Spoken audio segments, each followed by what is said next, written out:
So because of personal experiences with myself and friends, and knowing more friends that were assaulted than not, it was kind of hard to not get engaged with this activism. I think everyone knows someone that's been affected by it, and I don't know, it's hard not to. And seeing how many people don't believe it exists, don't think it's a problem. I've had people laugh at the idea of it being 1 in 4 and tell me that that's ridiculous and that I'm crazy, but then show them how many women are in the room and how many people I know are survivors versus not.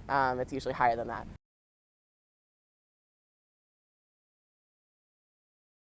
I interned with our Title IX coordinator, and we've done work on doing educational programs for NSOs to make sure that when students come here that they are getting education on sexual misconduct before they even start classes. Then we have programs in the dorms as well, and I've worked with them on the No More campaign. So that was something that Sue and I worked on together a lot before we sent it off.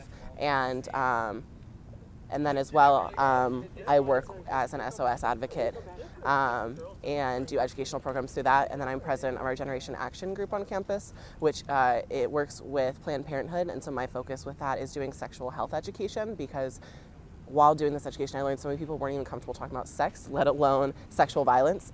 So by working with students to talk about sex, I think that it can create conversations around that easier. And it's a really great way to talk about consent and healthy relationships and things like that, because so much of that is tied to reproductive health and sexual health.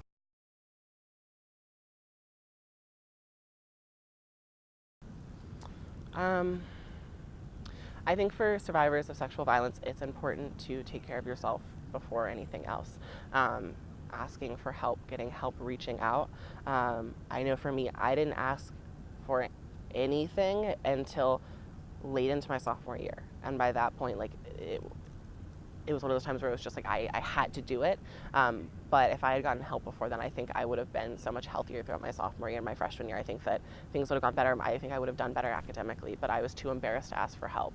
And so I think there's that, but also for friends of survivors, know your resources, know what's available, and know how to respond to people properly. That if someone confides in you, like we had the survey that went out on campus, we found that most people told a peer when they were assaulted. It's our jobs as friends and family to be able to properly respond and make sure that not only the person is getting help, but that you are able to supply them with those connections, and that you can be, a sounding block when they're not okay, because it doesn't get better. It can, but it's not going to be fast. It's not going to be instant, and that you can be someone that's there for them. I think it's the most important thing.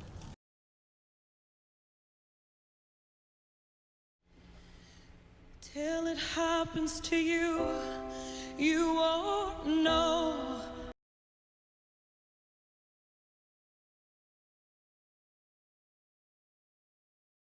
I was one of the people that was called to join them on stage for the Academy Awards, and is that what it was? Yeah, and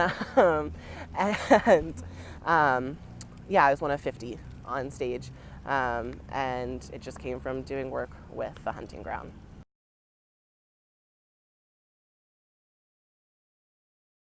Oh my God. Oh my God. Is it weird to say neither? Like, I think I was more excited about meeting the other student survivors and other activists than I was about meeting Gaga or Joe Biden. Like, it was amazing to meet her. That was great. Joe Biden is like my idol, and I sobbed like a baby. Like, any picture you see, I have like the ugly Kim Kardashian crying face on. Like, it's so bad, because I was just so emotional, because I didn't know that that was going to happen. We literally found that out like 2 minutes before. And I walked out, and he was like, hey, and I literally, the only thing I could say, I was like, starts crying, and he was like, oh, and I was like, I go to UD, and he was like, I did too, and I was like, I know, and that was a mess. But I think that for me, I really just enjoyed meeting the other student activists, because while you can find community with other survivors, it's a very different feeling to be a survivor than also doing this kind of work all the time. Yeah, so most of us have it, not everyone, but most, and Gaga's is on her shoulder.